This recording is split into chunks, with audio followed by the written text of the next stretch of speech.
Welcome back to Local Talent with me, the always lovely Kim Acosta.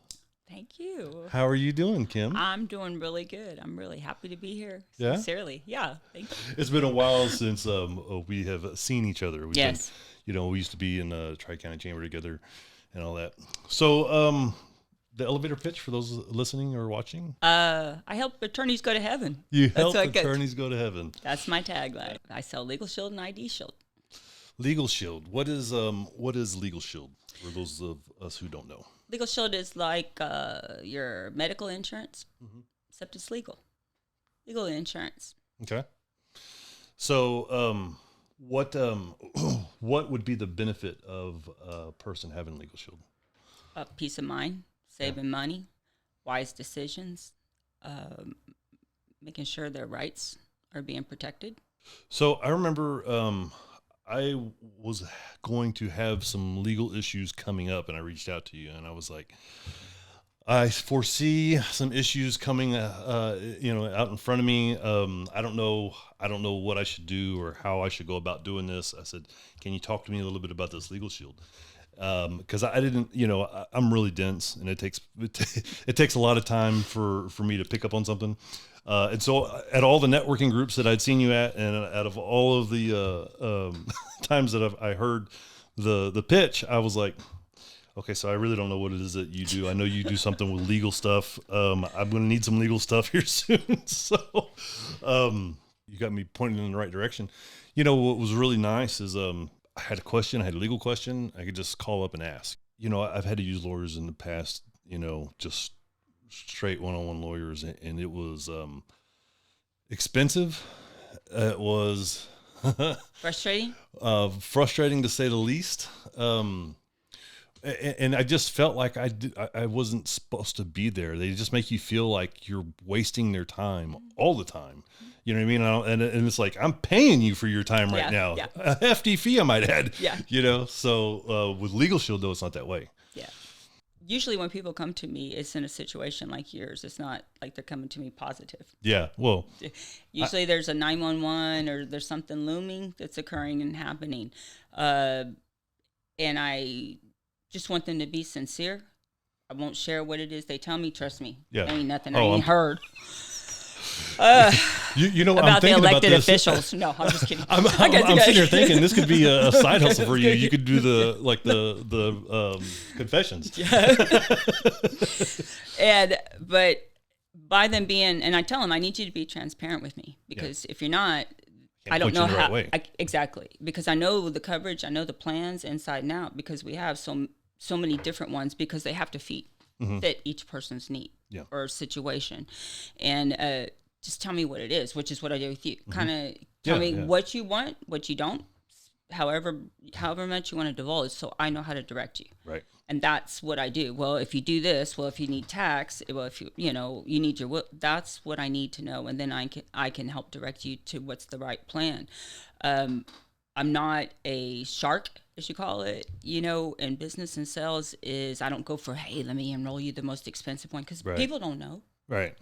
Well, and then too, it kind of seems like it's a, I'm sure there's those people out there, but I mean, it seems like that's a short-term client. Yeah. You know what I mean? Yeah. If you get somebody pointed in the correct direction, it seems like they're going to be with you a lot longer. Yeah. Retention's important for me, obviously, in what I do, residual. But I also tell people, hey, attorneys aren't known for their bedside manner. Okay, and that, no offense to all the ones out there that I know. Hey, we're just talking facts here. Yeah, just okay. Talking facts. It's not they go to customer class at law school, Yeah.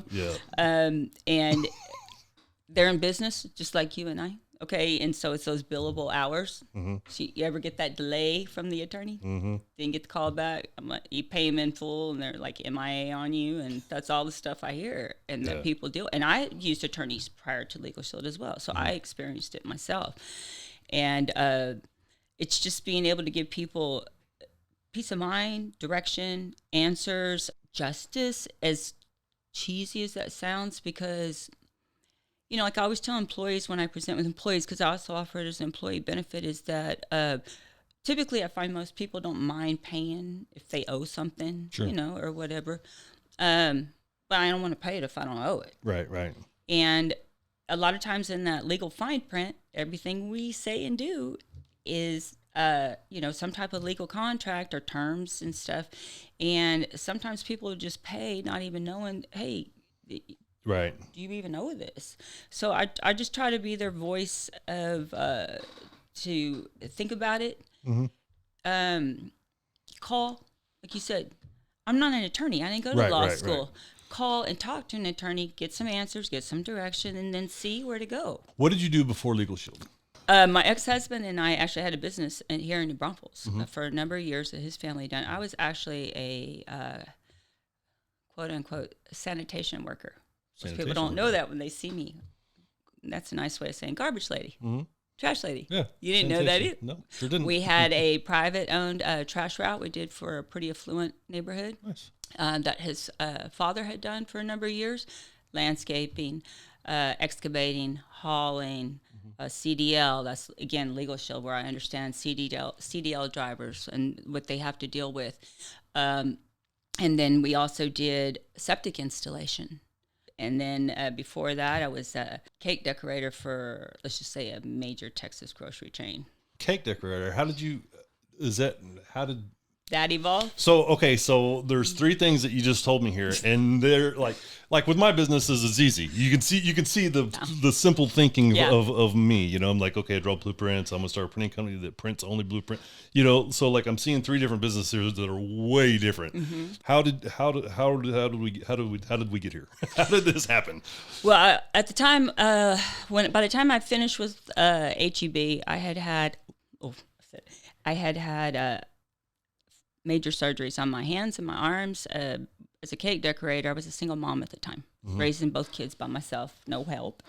And I wanted to make sure that my kids had. And so I was working 10, 12 hours. And at that time, they had changed. We were all downtown stores. If you remember, actually, the HEB was the McKenna Center here in New Braunfels that I worked at. And as they began to grow and build after Mr. Butt had passed, and on 35, if everybody remember, they started building before there was the Gucci B and the HEB Plus and all that stuff. And so they needed cake decorator. So I would literally get off work at my store and I'd go work Bernie, Universal City, Days of Zabala, everywhere I possibly could support my kids and go work. And that's what I did. And ended up with 5 different surgeries on my arms and my hands over the time from cakes. Wow. But I was very good, I would say. Well, but here's the irony is I started as a kid, 16 years old, at night, washing pans and dishes, hours, just washing, work my way up to the day. And then the first time I tried to do it, the girl that was training me is like, you got big hands. You can't do this. You're not like a... Oh, watch me. Oh, yeah. So I get back to the day stuff. And then another lady came, I'll never forget, came in and trained me. It's like she got me, or the way my brain, like you and I were talking about, squirrel. That's it. And next thing I know, I'm decorating, become the head decorator, become a field trainer, become sought after when actually customers would come in and ask me by name. Wow. And back then, we still actually drew on the cakes, and so it brought out that creative part of me that I love to color, design, all that kind of stuff. And so that's what happened. I couldn't do that anymore. So you were basically retired from cake decorating. Is that fair to say or no?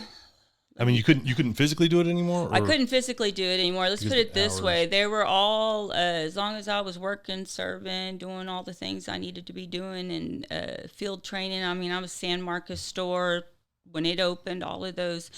And then after my surgeries, the doctor that I had been seeing, I went in for my evaluation.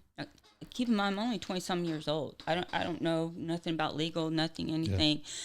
Yeah. And when I go in for my evaluation, that was like for disability, I don't even know what all that meant at the time. And all of a sudden I had this other doctor.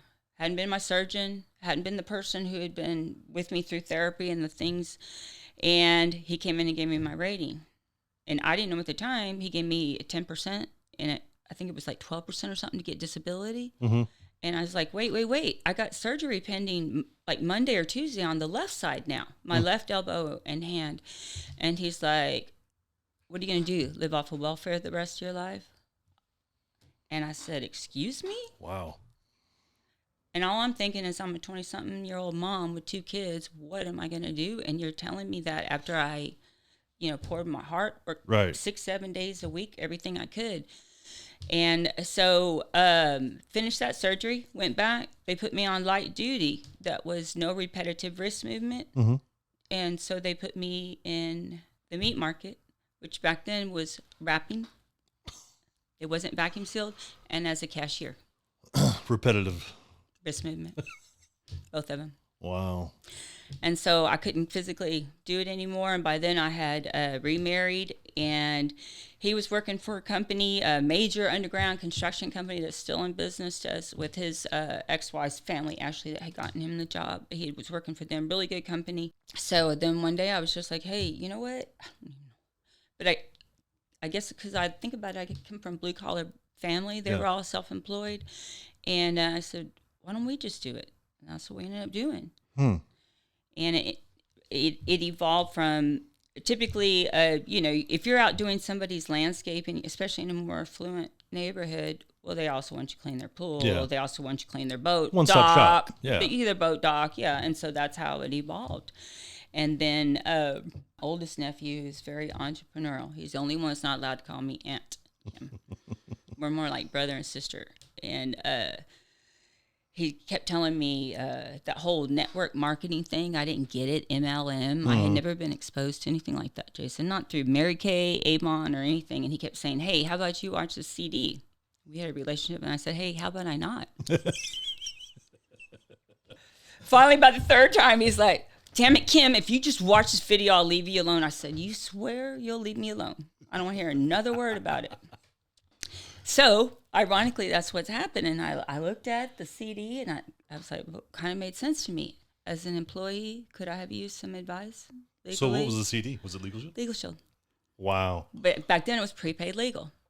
And I was like, man, could I have used somebody to give me some guidance? Before you were thinking about being, you were like, man, I should be a customer of this first. Yeah.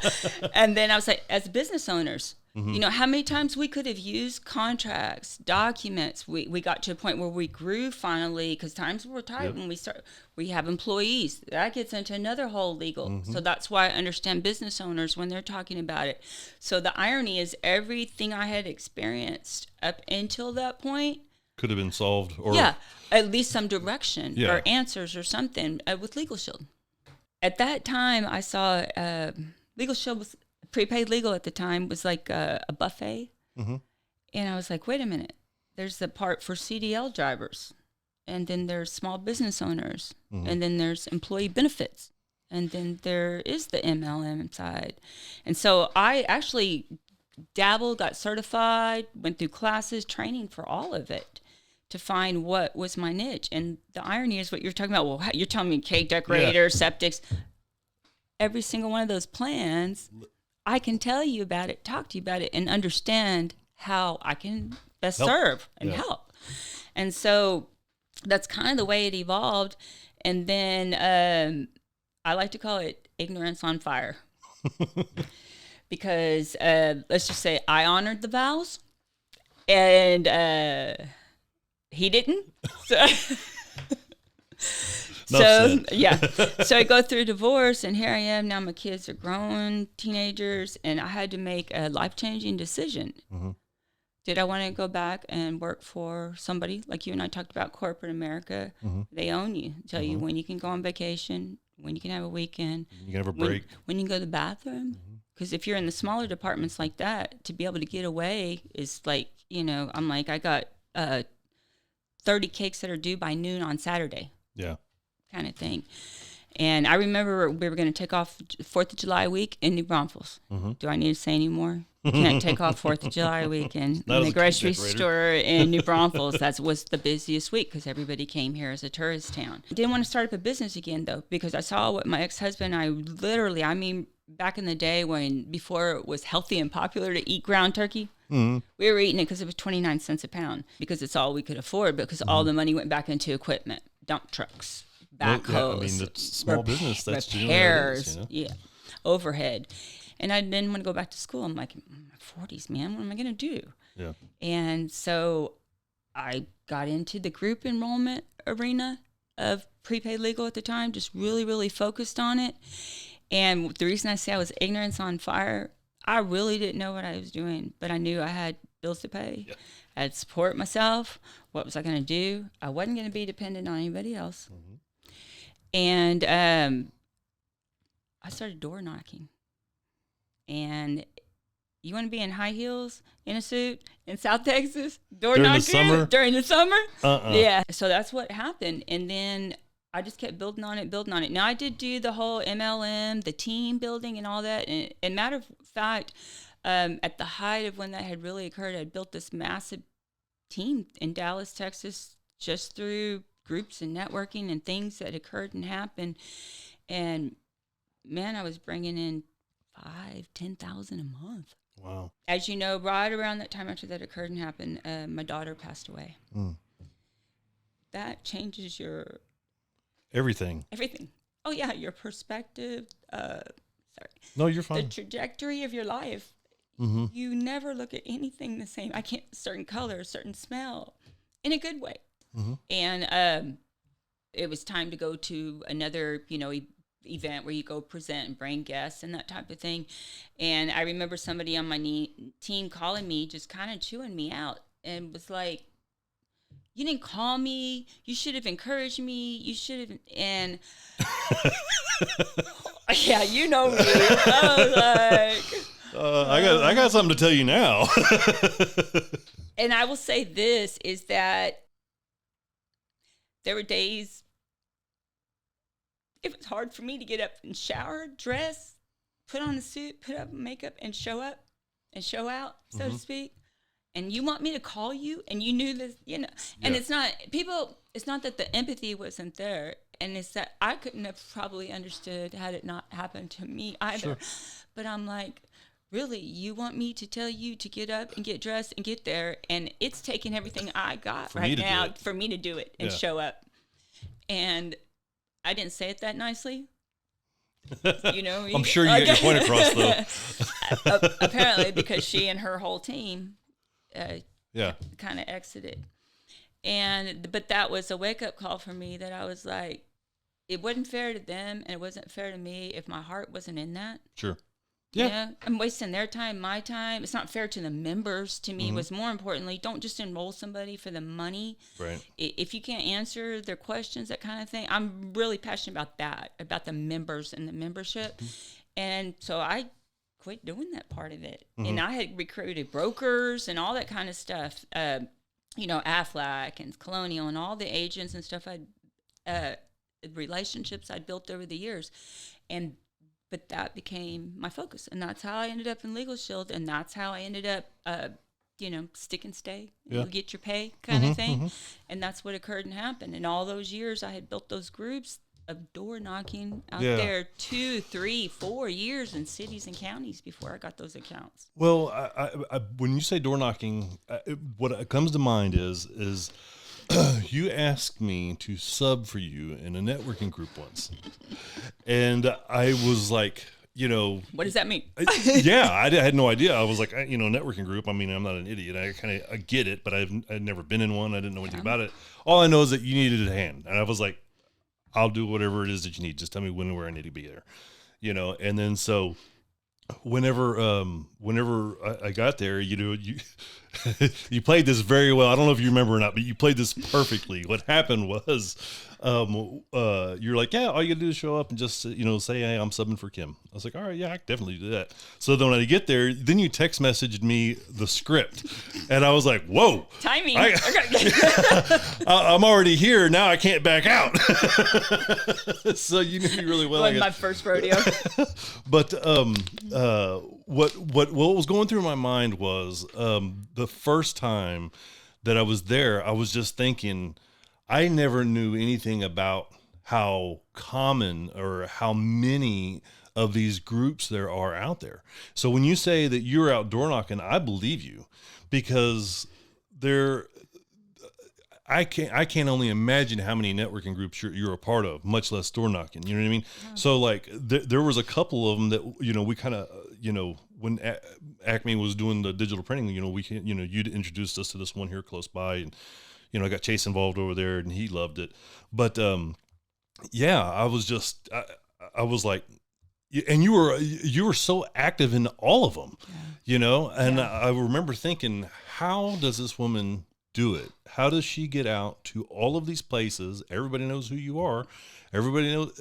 They knew your tagline before I did. Yeah. I was reading it, and then they all said it, and I was like, yeah, that's y'all go ahead. I was like, you don't need me really. Yeah. So how does I guess, it's probably a dumb question for somebody like you, but how do you get your finger on the pulse of the community like that, to where you like, if I needed to know something, intimate about the city, I would ask you, because where to go to do business.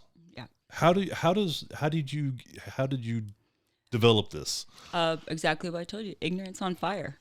And that's what I was just telling Herschel when I was talking to him, because he like I said, you and I were talking beforehand, and he's like, where you been? I used to see you at everything. Yeah. Mm-hmm. And I said, well, life's evolved. And yeah, I was on every association, every chamber. I'm talking Hispanic contractors, mortgage association, stuff people don't even know. North Chamber. He knew me from the Friday networking group. That's where I really cut my teeth, so to speak. Mm-hmm. I never knew about networking. I told you my background. Mm-hmm, I was like, what is networking? I don't even know what this is. Like, I got to talk to these people? Yeah. Like, I guess. We'll see where it goes. And then, but I had to do what I had to do and build relationships. And I watched the people that had been doing it for 5-10 years. I was watching their elevator speeches. I was watching their taglines. I was watching how they passed out business cards. I was a student. Yeah. And I watched what not to do. Mm-hmm. And at the time, prepaid legal, AFLAC, and I would literally have people who would tell me, and this took like a year or two before they would come back and tell me, okay, I'm ready to enroll, but I don't want you to tell so-and-so. Because we were so saturated with door knocking, mm-hmm. prepaid legal, AFLAC, out there aggressively, so that when you came, it was like, no offense, but like certain people that come door knocking at your house, the witnesses. Yeah. Well, that was how prepaid legal people were at networking in the area. Seriously. Because over time of them watching me, seriously, and then they would pull me aside and say, I think it's a good thing. I want it, but don't tell so-and-so because they've been trying to. And the irony is they tell me the stories of the same thing like my nephew did. They kept saying, read this magazine, look at this CD, you'll believe in it. And because just by nature, I guess who I am, my approach was more like, let me get to know you. Yeah. Let me hear what's going on, the problem. Yeah. Where people feel comfortable, like they can trust you. I got out there and I worked it, and I was at something every single night, every single day, and that's people. And I take it as the highest compliment. Kevin Haddis was just on here, and he just said the same thing. And when people come in the area and they're like, "Well, let me tell you about LegalShield," and they're like, "Even if I did want it, if I do, I'm going to call Kim." So. Well, and that goes back to what what you were saying about being motivated. You know what I mean? Like. I see this a lot with realtors. I know a lot of realtors. My ex-wife was a realtor, and once we got plugged into that scene, you see the different types of motivation across a broad range of people. You know what I mean? Yeah. What works for this person may or may not work for that person, whatever. But like I said earlier, I'm the self-motivated person. You know what I mean? Whether it's I'm self-motivated because I got all these bills, or if I'm self-motivated because I want to build an empire, whatever it is. You know what I mean? And then, so I started thinking, what? I saw realtors where I was going to networking stuff. Learn. I'd watch and observe, and I'd see they do all these lunch and learns and all this stuff, where they come in, and it's part of the industry where you're building that network. And I was like, well, I can do that. Yeah. I can do that with identity theft. So I went through the Fraud Institute at the time, got certification with that. and went into their from going to the network and the list of things that they were dealing with. And so I began doing lunch and learns for real estate offices on identity theft. Nice. And those were some of my first, if you will call them groups and enrollments, was door knocking. Hey, get me on the calendar. I'll do lunch. I'll do, realtors like free lunch. Y'all know. Yeah, okay. You can't even deny. Yeah. And then realtors drive across town for a free lunch. Yeah. And so that's how I started. And I remember one of the very first that let me in was, for old school people that know here, was Mickey Farrell. Mickey Farrell Realty in McQueenie, Texas. She had been a customer of ours from the garbage route. So here I go from being, that's what they know me as, in jeans and work boots out here doing garbage, to, hey, can I come and talk to you? About your legal needs. Yeah. And so I kept following up. And Mickey is actually, and she probably don't even know this to this day, she was the first one, Jason, that opened up. But Mickey is like the queen of the area. So again, learning from networking. No, we don't want to let you in. Hey, Mickey Farrell let me come in and meet with her realtors, and she saw the value in it, and so that's how I learned and that's how it really started. Whenever you first decided that you were going to do the LegalShield, that this is, what, I think that there's something here. Did you have another source of income, or did you just go in with that? That's all I had. So there was no alimony in Texas. Well, what I was going with that is that, I'm by no means any type of salesman, you know what I mean? So, but like from the outside looking in, it really seems like, the people that I know that do business with you, they know that it's like there's a relationship there, you know what I mean? And just like with any other kind of relationship, it takes time to build a relationship. So whenever you decided, hey, this is what I'm going to do, and you got a stack of bills now, how do you shorten that relationship building process, if you will? How do you get how do you get that moving along? Because nobody can go a year without a check. Right. It was back to survival skills. There was no manicures. There was no, you do without those things that are very important if you're in front of people. Yeah. Okay. And also people don't, the old saying in sales, you've heard it, you've said it, we all said, people don't care about how much you know until they know how much you care. Yeah. They only want to do business with people they know, like, and trust. We call it building our pipeline. Okay, is that pipeline was always going in different directions, much like a septic, actually. if you think about it, where it was going out in different lateral lines. Sure. Okay, so this one I knew was coming down the road. This group I knew wasn't going to come for the county for 3 or 4 years. Long play on that one. But this business owner's hiring employees. Yeah. This one's got this one going on. Well, this one's going through a divorce or whatever. And that's part of why you talk about, I literally was at everything, because I had to have that pipeline so full, because that's all I had coming in. There was no residual at the time. That makes a lot of sense. And that's why I was at everything. I mean, you take your customer base, your clients, right? And out of that 100% of whatever that is, you get different percentages that are going to move quicker or slower, Yep.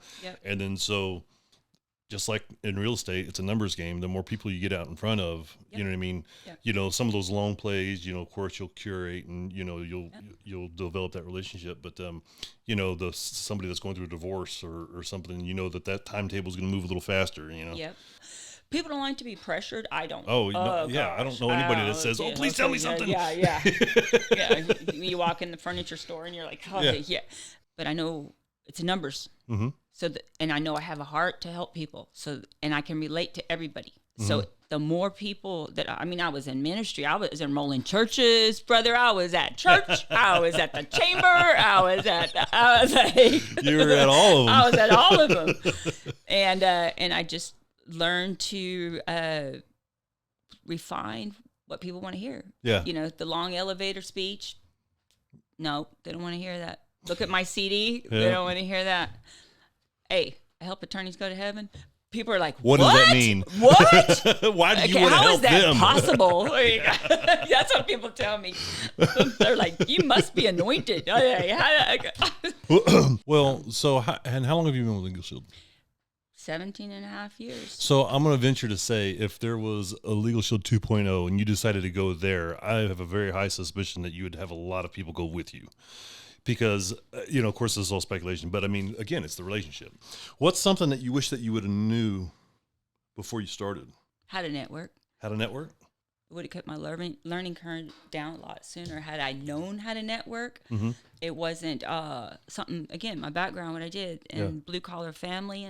But I teach it to my grandson. I call it the fundamentals. I take him to the fun chamber mixers. I take him to the fun stuff. But I teach him, look them in the eye, shake their hand, your full name, listen to their name, repeat. And then when I take you to the next meeting or a mixer, I said, go over there and greet him. Yeah. Speak to him, the council members, the city managers, whoever it might be, because nobody taught me that. Yeah. I realized there were so many more things that I could teach my kids that wasn't taught to me. And that's no dig at all to my dad. Right. I learned a lot from the man. There's a lot that you can pass on from one generation to the next that has nothing to do with money. It's just, and I think there's a lot of that that has been lost, generation over generation. You look where, I always said I would never be this person as an adult, when I'm back in my day, you know what I mean? But it's true though. It's just like, it's crazy how much different things are when it comes to like, teaching your kids simple things like holding the door open, you know what I mean? And like now, I don't give a shit what gender you are. And if it offends you or not, I'm holding the door open. Yeah. You know what I mean? You can yell at me as you're going through it. I don't really care. You know what I mean? That's happened to me, but I still hold the door open. You know what I mean? It's just courtesy. I think that to me, I'll never forget the wisdom that someone had once told me. As she said, gosh, she was a horrible mother, this and that. And I mean, I'm just calling myself out for real. And she told me, grandchildren are your way of God giving you a second chance for the mistakes you made as a parent. Wow. And I've never forgotten that. Wow. That's pretty insightful. Yeah. And so I was on the opposite of we didn't have as kids. Mm-hmm. We did not. We didn't have the bells and whistles. We didn't have parents at practice. I mean, hell, we never knew we were living, Mm-hmm. And life was good when we all eventually, because we ran out of places to live and ended up with my aunt and uncle here. And that's how we ended up here in Texas was because I'm a hillbilly. I'm from West Virginia. West Virginia. I'm only West Virginia Mexican, you and me. But we got 2 school outfits a year. That was tough. Make them last. Yes, yeah. And kids make fun of you. Mm-hmm. That's right, when all the designer jeans and all that kind of stuff came out and everything, and you only have 2 outfits to wear. You better develop a personality. It didn't matter, if you were the jock or the nerd, or back then we called them the heads. You were black, white, or brown. We learned how to get down with everybody. And, again, those early skills that later on came in life. But we learned that, okay, people are making fun of you. You got a personality. People like you. If you want clothes, you're going to have to go work for them. Yeah. You're going to figure out a way. And so at a very young age, all of us learned, hey, you need to go be mowing grass, babysitting, go work wherever it is you need to do. So with some of the other people that I've talked with, that are providing the service, they get to dictate their price. You don't. This is something that's, comes black and white from LegalShield, I'd imagine, right? Yeah. So if for whatever reason I need to start charging more, I can just say, you know what, hey, we're getting a such and such increase. You don't have the luxury. So if you want to make more money, you need more customers. I mean, it's kind of that cut and dry, I guess, isn't it? It's ironic that you invited me in here. We're independents, okay, 1099s, if you will. So because of COVID, I hadn't been able to come in and have that rapport with the employees. And you're talking about, these are people that I have built 10, 12, 14-year relationships with, where they, like the officers and stuff, I've been through their divorces, their bankruptcy, their child passing, their spouse passing, their adoptions, their parents passing. They've been through my child passing, my divorces, Yeah. And so there is that rapport and that relationship. And then with COVID, I couldn't do that. I couldn't get in there and do employee presentations, employee enrollments. And whereas some places had started to go to electronic enrollment and not bore you with all that, where they just electronically go select and go and do it. It was forced because of COVID. They weren't allowing people, to come in, vendors, as they call you. And so everybody had to have it done electronically or another way. We are very much known for, with the family plans in particular, your will, your living will, your power of attorney is included in your membership at no cost for yourself and your spouse. And that's one of those things that people don't want to do. Yeah, it's one of those plan a things. will. Yeah, you don't want to do a will. And ironically, it's I've known a couple of firsthand accounts when somebody has lost their spouse, where they have said, "I sure wish we would have taken care of this." Yeah. Yeah. And those are unfortunately the ones I get afterwards. I'm trying to help you preemptively get that done. All the accounts that I serve here don't even know. A few of them just recently became aware, including Tri-County Chamber members, by the way, is that corporate raised rates on all plans, the legal and identity. And it's going to happen come 2022. All of your accounts are going to go to these new rates. Is there anybody? Is there anybody? What do you say? Grandfathered in that deal or no? No, they were doing it, which we've always done. I swear, I did the opposite. I spent months on the phone with corporate, group billing, resources, specialists, supervisors. No, I don't. Here's why. I don't want this account. I don't want their rates to go up. I'm asking you, no, this is what I said. I gave my word. I looked in those people in the eye. And all these incentives and promotions and bonuses and trips and all those trips that I'd been so blessed. Again, I'm a hillbilly Mexican orphan. I'd never been to Maui, Jamaica, the Bahamas, Cancun. I was blessed on all those trips. I earned them. Yeah. But I was able to do that. It didn't matter to me. Again, my life, the trajectory had changed.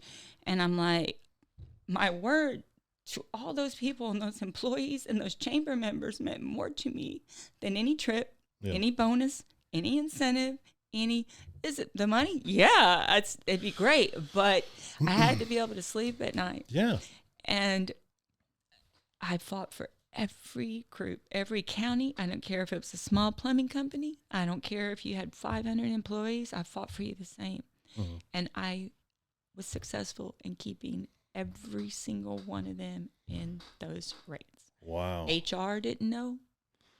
You guys didn't know. Wow. Nobody, that was something that I made as a conscious decision. Now, corporate may call me and be like, we decided your contract is turned, but But as of now, though, that's huge. I don't even know that corporate's aware of it. Wow. That's what I did. Yeah.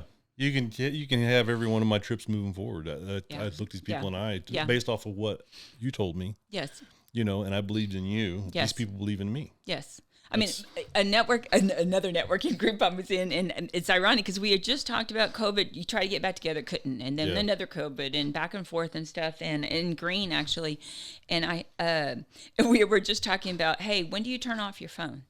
We're all independents. You got to. At what time do you turn it off? And we had all just said, well, I don't do it. No, I'm not going to do it. I'm paraphrasing, of course. I'm talking about women. Women are. So no sooner than this, I don't even think she realized it. She said, I just had to get to the point where I couldn't do it anymore. No kidding. Like 2 days later, I'm in happy hour. Well, a little past it. Okay, it was like 7:30. Friday. Don't call me on happy hour. You know how many of y'all had called me and texted me on happy hour. But here's my legal disclaimer, especially because they know me. Again, that relationship. I don't care if it's a law officer or it's an HR person. They know me that I don't put on any airs. I'm just genuine. Either you take me or not, how it is.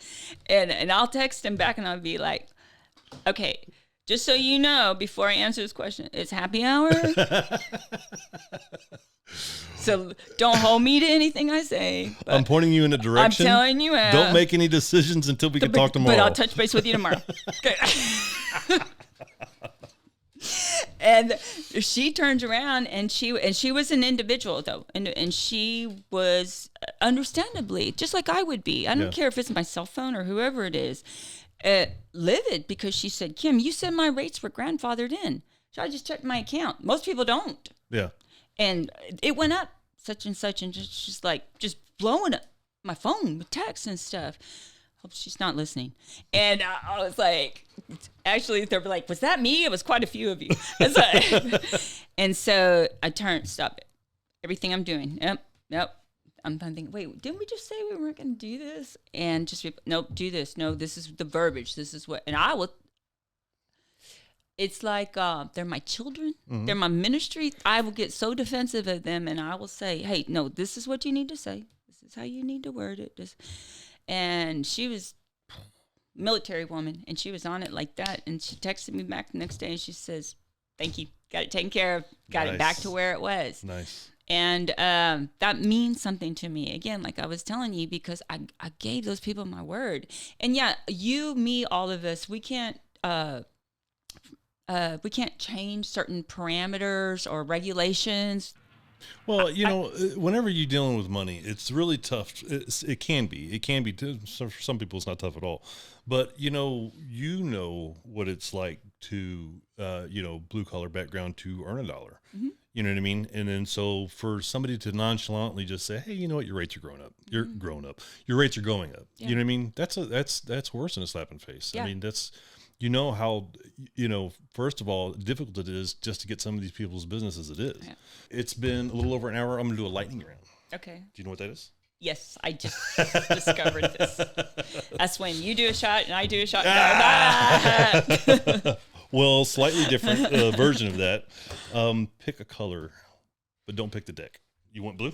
Yeah. Hold on. First question. If you were reincarnated as a famous landmark, which would it be? Wall in Jerusalem. The wall in Jerusalem. Yeah. Wow. That's pretty deep. I was gonna say that's just because everybody's gonna come see me. I'm sitting over here like, I think I would do Mount Rushmore. Like, okay, yeah, that's pretty. You went all in on that one. What would you do if you were invisible for a day?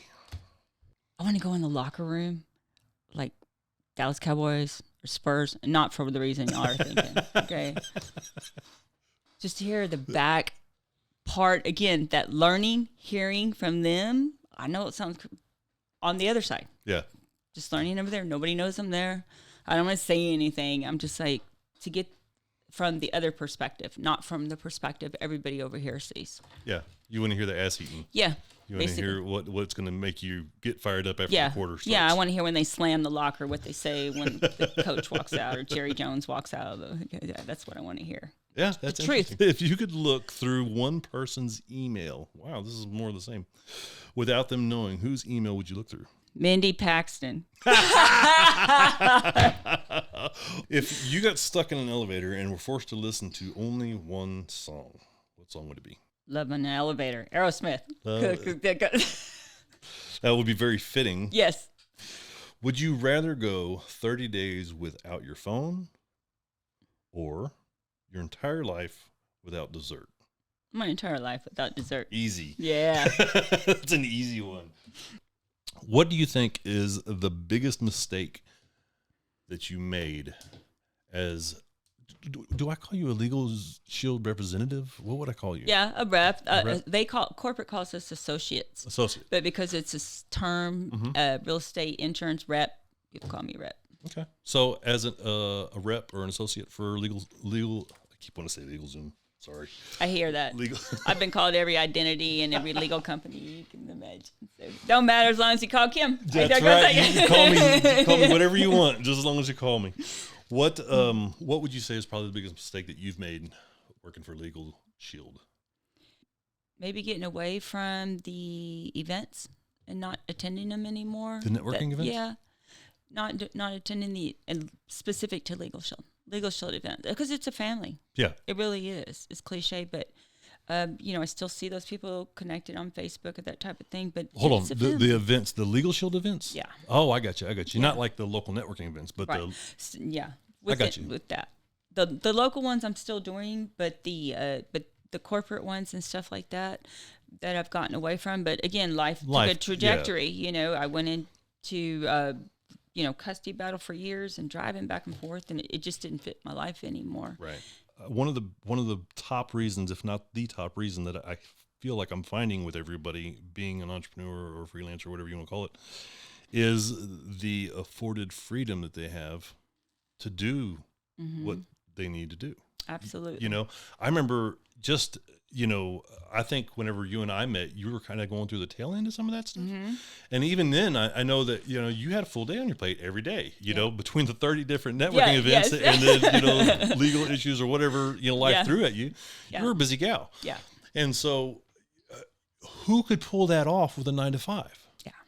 You know what I mean? You can't. And you see this all the time every day. Yep. The lady up at the front desk, Amanda, she's got 2 little kids. You know what I mean? It's like the school calls and says, hey, you got to pick these kids up. Yep. What's she supposed to do? We're pretty, lenient and flexible here, but you know what I mean? Like that whole 9-to-5 is, I understand it and I get it, but life isn't giving you problems only between, 5 and 8. You know what I mean?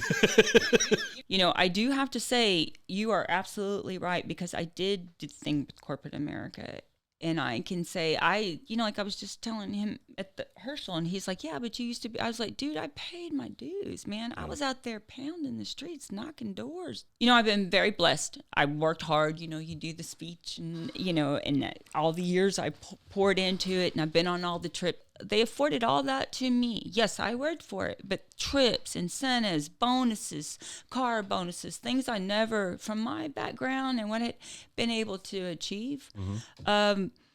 And I was very, very thankful for it. But let me tell you something fundamental. Again, I tell Elijah that I learned. You can always make more money, but you can't buy more time. You cannot buy more time. And after I lost my daughter, that was something that LegalShield afforded me, that all those years I had built, because let me tell you what, if I had to be back decorating your cakes, putting in your septic, hauling your trash, I don't know, I could have done it. And I'm a strong person. And it afforded me the opportunity to be able to say, I don't know if I can do this today. And it was okay. Yeah. And I'm still building my business, still residual, still in my pace and my time, versus if I had a 9-to-5, they're only going to give you so much time leave, so much time you can take off. And everything's under their rules. Yes. And that's what I can tell you that I will always be thankful for. It's not only that time of support and all these years that has got me through the relationships, but that time to grieve and heal. You can't put a price tag on it. You can't put a commission on it. And not starve while you're doing it. Yeah, and not starve while you're doing it. And it allowed me to be able to do that. And this is also not a dig on anybody that has a 9-to-5. Because there's certain people that have to have that structure. There really is nothing wrong with that, But there's also nothing wrong with having a side hustle. You got to have more than one income stream. In today's day and age, it sounds so get rich quick, you have more than one income stream. But I mean, it's not like you got to be a Trump, or you got to be somebody, Bill Gates or somebody, to have more than one income stream. It could be, it's a simplest of levels, but the idea is that you got to have, a couple of things. I mean, hell, sell Cincy, so do something. You know what I mean? You got to have something just in case. Right. You know what I mean? COVID should have taught everybody that. On the flip side of that, as an employee, like I was telling Kevin this the other day, I remember I went out on my own in 2007, and 2010 was my worst year, and I couldn't tighten my belt any more than I had already tightened it, and I was, pity party, poor me, and I can't believe I quit my good job, to do this, self-employment gig, you know what I mean? And so I looked the company up to see if maybe I could get my job back, and they'd been out of business. If I had waited until the economy took a dump, to start my business, what I mean? I at least had a couple good years of making relationships and doing work and building a reputation. Exactly. You know what I mean? You say, are you born an entrepreneur, or do you? So you do listen. Oh yeah, I listen. Well, so yeah, the overarching question of this whole podcast is are entrepreneurs made, or are they born?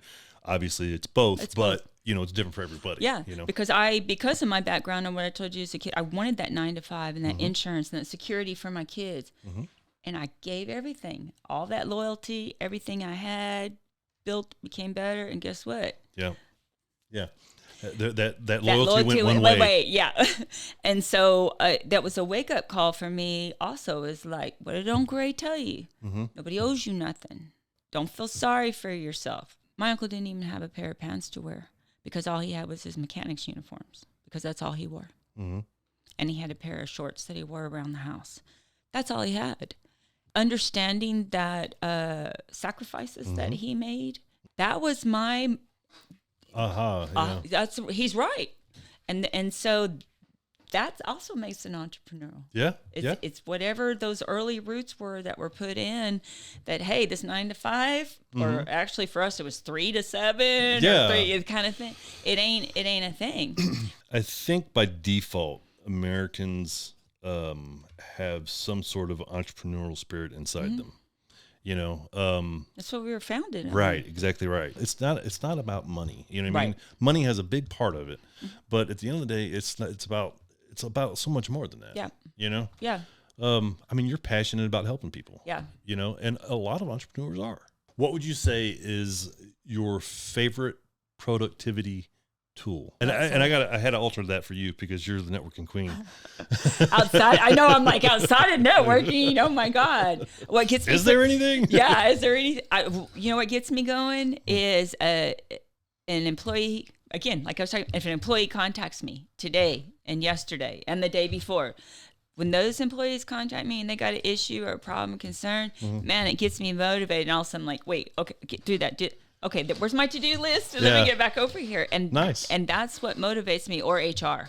If HR contacts me, I hold them in the highest respect and regard. I make a lot of jokes about y'all. I know I do. Okay. And so I have a lot of perspective from afar of HR. So they know too. If they contact me, again, for the email I got before I left of a particular account I've been helping and multiple locations, Bernie, San Antonio, et cetera, and months, things we've been working through on their behalf. I won't get all into, again, the rates were and all this other stuff. And just a short sentence, she replied back, of all this work, thanks, Kim, big smiley, we so appreciate you. I can't put a price on that. Entrepreneurial women are such empowering to one another. And if you really think about it, a lot of times they are, I learned this and give you kind of the analogy early on in all those years of ministry and youth ministry, or typically the man is to be the head, or that's whatever your theology is or whatever. But you know who the strength and the backbone was of every ministry group, kept them together, kept them going? The women. I see that, not to take away from the men or anything, but women are very strong chords in chambers, associations, groups, network, the cheerleaders, the rah-rah, make it look pretty, glue, and they are. Holding it all together. And so I would say if you are thinking about becoming an entrepreneur, or maybe wanting to see if it's for you, or kind of get it there, get out to some entrepreneurial groups. If you're a woman, where there's women. Yeah. Get out there and learn from them.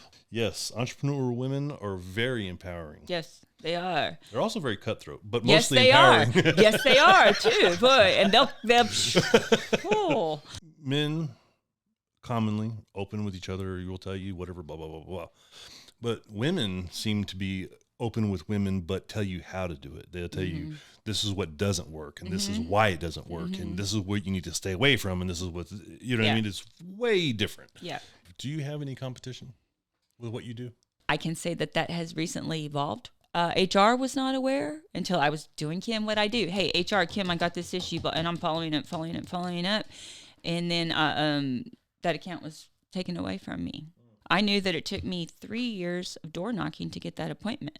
I knew when I got that appointment that individual was no longer there. And so I had to start over again. And then I knew I went again. And then I knew I attended health and wellness fairs with donating gifts and prizes and stuff, and no opportunity to present or give. out of pocket as business owners, still going. Never was given the opportunity to meet and present. So that when I did follow up and I made HR aware of it and stuff, again, the highest compliment, she said, I never realized that when I did this, that you would no longer be our rep. Again, she said, I didn't approve that. And I said, well, yeah, I made the calls and stuff and you signed. So once you signed to go over to, now see, this representative knew what they were doing, whoever it was, but HR doesn't know. And that was the answer I got from corporate. Well, HR knows. And I said, do you even know what HR, how many hats they have to wear now more than ever? But long story short, I wasn't aware and that account wasn't aware in HR. And she was not happy about it at all. She said, and I have and she is so busy right now, I have a hard time getting her to return calls, messages. She knows whatever venue works for you, emails, whatever. And she said, I'm going to contact my broker right away. Did the broker, blah, blah, blah. Long story short, this just happened yesterday, the final part of it. She responded back last week and said, hey, you've been reinstated, yada, yada. I go and call, get information on it. No, you have not been. Parting words of wisdom. If anybody was listening to this thinking, what words of wisdom would you give them? What would you tell them? Keep your 9 to 5. I would tell him that which is your strength is your weakness. Be loyal, whatever it is you're going to do. Be faithful, have a passion for it. Yeah. I know it sounds cliche. It does, but there's a reason it's said. If you really want to do it, whatever it is, man, nobody's going to give it to you. Right. Nobody owes you nothing. I don't care what your MLM is. I don't care what your dream is. I'm stand behind everybody on it. I've tried all your products. But nobody owes it to you. Nobody's going to give it to you. Same like my uncle told me. Get out there. Work. Network. If you don't know how, learn like I had to. If you don't have a personality, get one. Yeah. Okay? If you don't have money for clothes or whatever it might be, go to the thrift store. Do it. Get out there. But nobody's going to just give it to you. You can't just... Oh, people do this. You can't just send me a private message on Facebook and I don't know you and I look at and I got 1,500 friends or whatever and I look and I'm like, who do I know that you know? That's kind of the whole, and I'm like, are you trying to go on a date with me? Or, you get those. Right, you, I don't. I have no doubt that you do. I'm just, I'm going to have to take your word for that. I'm like, and it's almost like, and I shouldn't be that way. It's almost, can come across as haughty, but it's almost like a kind of a slap in the face. You want my loyalty and you want my business or people give me theirs. Yeah. I give them mine. Right. Because you want to send me a private message on Facebook and I've never even met you? Yeah. No. Go hit the pavement. Don't do it the lazy chicken shit way. Yeah. Get out there. It's called work for a reason. So whatever it is, that's the thing I would say. Well, I think, especially sitting here with you, you are an incredible student. I just hearing you talk about how you've got from where you were to where you are now, you are hyper aware of every little thing. You're a student of everything. Yeah. And I think that's very important. You as simple as what you're saying, you learn to look at the wife. If you're serving drinks, what I mean? That's not, you could be taught that, you could be told that, but until you experience it and you know it and you own that, it doesn't really mean anything. Right. Right. That's invaluable. Here's what I've learned as a woman. You should never dress maybe a step above who your audience is. Okay. And by that, what I mean is if I'm doing employee enrollment, but I know it's a rural city, I'm not going to be wearing my pearls and my... Yeah, right. They're not going to relate to you. Right. But if I'm with realtors and white collar workers and all that kind of thing, oh yeah, I'm going to have my purse and my shit. And it's not putting on a show. Those are all who I am. Honestly, that is removing one distraction from what it is that you're trying to provide. Right. If they're caught up on, this some bitch doesn't know where I'm coming from. He's he's got all that nice stuff on because he's selling people like me. If that's what they're thinking, they're not hearing the value that you could actually be bringing them. Exactly. Exactly. And that's a wonderful piece of advice. I mean, know your audience and then apply accordingly. I'm extremely more mindful of social media. I used to be much more marketing on it and stuff, and LinkedIn, and I'm so far behind all of it. My page, my Facebook, all of that. But I did pour into that again for a season for quite a bit and got leads from it. But I remember going and posting, and I forgot all about this till you and I were talking. When I got that, I was so happy and so excited. And then he said, "Oh, and by the way, I want you to present to the board too." Wow. Wow. Yes. Wow. That's. Oh yeah, I was like, and so I went and Yes, shared. sir. Yes, and so I went and shared it on Facebook. Thinking again, ignorance on fire. Yeah. Even though I'd been doing this for how long? 10, 12, 15 years. But that was a huge Yeah, win, it right? was. You wanted to share in the excitement. Yes, it was so How did it turn exciting. I had a brand new associate who I never even met. How dare you put something like that for those of us that are just starting out in the field? Yeah. And I remember putting something very, and you know where you edit, you go back, but it was heartfelt, sincere, and to the point, and basically don't judge. Yeah. You don't never know what somebody's put in before they Get to where they're at. That's Well, right. everybody's got their own journey and path, and everything's happening for a reason. Everybody's going through something that you don't know. Yeah. The whole social media thing is frustrating. I think probably more so for somebody like me and you, because we didn't grow up with it. I see all the time, somebody takes to Facebook to celebrate a win in their life. They're letting you in. Some people overdo it for sure. Realtors. No, that's between you. We both got that. So, but That's an inside joke. We really know how y'all are. it's they've taken to Facebook, they've let the Facebook world in on their one little moment in life, and it is just so gut-wrenching to see another person shit on that. Yeah. Like, oh, you should have bought a blank. Yeah. Oh, that thing sucks. Yeah. Oh, stop being such a bragger. Yeah. Right. And everybody is so full of disappointment in their own life. They got to shit on somebody else's whatever it is. You get a lot of that. Whenever I get on social media, it's usually either to show pictures of my Harley and where I'm riding, or I want to be silly and make silly jokes. Right. You know what I mean? I don't Right. want to take anything too seriously, especially on social media. You know what I mean?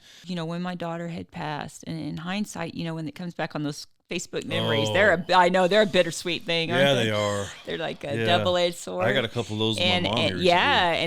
and I did, and so I've done it myself from my own perspective with my daughter, and it, for me, I realized that other people don't realize, because I actually had somebody, again, who I've networked for years with, a Didn't broker know or or realize, friend. yeah. And he basically told me, he said, "Hey, Kim, when are you going to get over it?" Wow. Yeah. I was How about never? I was like, "What?" And he's like, "When are you going to let it go?" And I was like,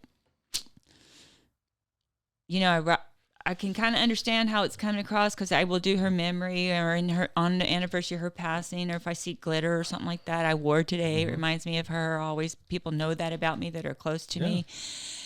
But yeah, that was like, oh. But then I realized that must be how other people feel, where I don't do it as, but I still do, because there's not a day that goes by I don't think about her. And there shouldn't be. I mean, But me being me, me, I was like, well, it's not the right answer, but sometimes it's the defense mechanism in me. I got that very much that's why I can relate to my grandson from being in foster, that fight or flight type of thing, is that, I'd pop off and said, when you bury your kid, then you come back and then we can talk. That wasn't right either. Is that right? No, that ain't right to say either. But, and it's not a sympathy ploy. And I realized to him, it was coming across as sympathy, or you move on. And I'm like, you don't move on. You don't get over it. It's your journey. Right. You don't get over it. But what has happened, again, like starting off ignorance on fire, same thing in grief for me, is that I didn't realize that I was so raw and bare, that I have empathy for other people, but I try to use wisdom. And I don't put it publicly. It's where I'll send them a message privately to encourage them, lift them up, but also remind them that if they don't feel like going on, These are the serious ones I Yeah. get. If you don't feel like you can continue on in life without this person or whatever it might be, is that I understand. I get it. It's valid. Mm-hmm. It's valid. People just want to know it's valid. And however, continue to live, because it's a privilege denied many. It is. Knowing that people do know that my daughter had passed. And so think about it. It is a privilege. Mhm. Like I said, I joke about getting older, but it's a privilege. Mhm. My mom only made it to 28, my daughter to 21. We're not all guaranteed.